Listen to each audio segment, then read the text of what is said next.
Hi everyone, ಇದು ಆಯುಧ ಪೂಜೆಯ ಹಬ್ಬದ ದಿನದ ಮೆನು ಲಾಗ್ ಆಗಿರುತ್ತೆ. ಹಬ್ಬಕ್ಕೆ ಏನೇನು ಬೇಕು ಪೂಜೆಗೆ ಎಲ್ಲ ಹೋಗಿ ಹೊರಗಡೆಯಿಂದ ತೊಗೊಂಬಂದ್ವಿ.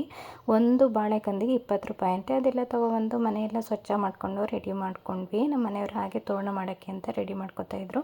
ಅಷ್ಟರಲ್ಲಿ ನಾನು ಕುಕ್ ಮಾಡಿಕೊಂಡು ನಾನು ಇವತ್ತು ಹಬ್ಬಕ್ಕೆ ಬರೀ ಪಲಾವ್ ಮತ್ತು ಪಾಯಸ ಮಾಡ್ಕೊಂಡಿದ್ದೆ. ಸ್ವಲ್ಪ ನೈವೇದ್ಯಕ್ಕೆ ಕೆಂಪು ಅವಲಕ್ಕಿಂತ ಪಂಚಾಮೃತ ಮಾಡ್ಕೊಂಡಿದ್ದೆ. ಅದಕ್ಕೆ ಕೆಂಪು ಅವಲಕ್ಕಿ ಸ್ವಲ್ಪ ಬಾಳೆಹಣ್ಣು ಕಟ್ ಮಾಡ್ಕೊಂಡಿದ್ದೀನಿ. ಅದಕ್ಕೆ ಸ್ವಲ್ಪ ಹಾಲು, ಸ್ವಲ್ಪ ಮೊಸರು, ಸ್ವಲ್ಪ ಜೇನುತುಪ್ಪ, ಸ್ವಲ್ಪ ಬೇಕು ಅಂದರೆ ಸಕ್ಕರೆ ಆ್ಯಡ್ ಮಾಡಿಕೊಂಡು ಮಿಕ್ಸ್ ಮಾಡಿಕೊಂಡು, ನಿಮಗೆ ತುಪ್ಪ ಇಷ್ಟಪಡೋರಾದರೆ ತುಪ್ಪ ಹಾಕ್ಕೊಂಡು ಮಿಕ್ಸ್ ಮಾಡಿಕೊಂಡ್ರೆ ಈ ಪಂಚಾಮೃತ ರೆಡಿನೇ ಆಗಿಬಿಡುತ್ತೆ. ಗಾಡಿಯೆಲ್ಲ ವಾಶ್ ಮಾಡಿದ್ರಲ್ಲ, ನನ್ನ ಮಗ ಇದೊಂದು ಸೈಕಲ್ ಇಟ್ಟಿಲ್ಲ ಪೂಜೆ ಮಾಡೋಕ್ಕೆ ಅಂತ ಅಂದ್ಬಿಟ್ಟು ಅದನ್ನು ಎತ್ಕೊಂಡು ಹೋಗ್ತಿದ್ದಾನೆ. ಅವರು ಅದನ್ನು ಎಲ್ಲನೂ ವಿಭೂತಿ ಎಲ್ಲ ಇಟ್ಟು ಕುಂಕುಮ ಅರಿಶಿನ ಎಲ್ಲ ಇಟ್ಟು ಪೂಜೆಗೆಲ್ಲ ರೆಡಿ ಮಾಡ್ಕೊತಾಯಿದ್ರು. ನಾನಿಲ್ಲಿ ನಿಂಬೆಹಣ್ಣು ಮತ್ತು ಬೂದುಗುಂಬಳಕಾಯಿ ಮನೆಗೆ ದೃಷ್ಟಿ ತೆಗೋಣ ಮತ್ತು ವಾಹನಗಳಿಗೂ ಬೇಕಲ್ಲ ಅಂತ ರೆಡಿ ಮಾಡ್ಕೊತಾ ಇದ್ದೀನಿ.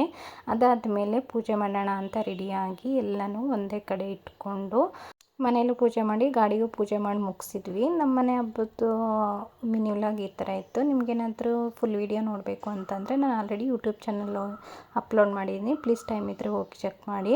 ಹಾಗೆ ಇಷ್ಟ ಆದರೆ ನನ್ನ ಚಾನಲ್ನ ಸಬ್ಸ್ಕ್ರೈಬ್ ಮಾಡೋದು ಮರಿಬೇಡಿ. Thank you for watching. Bye bye.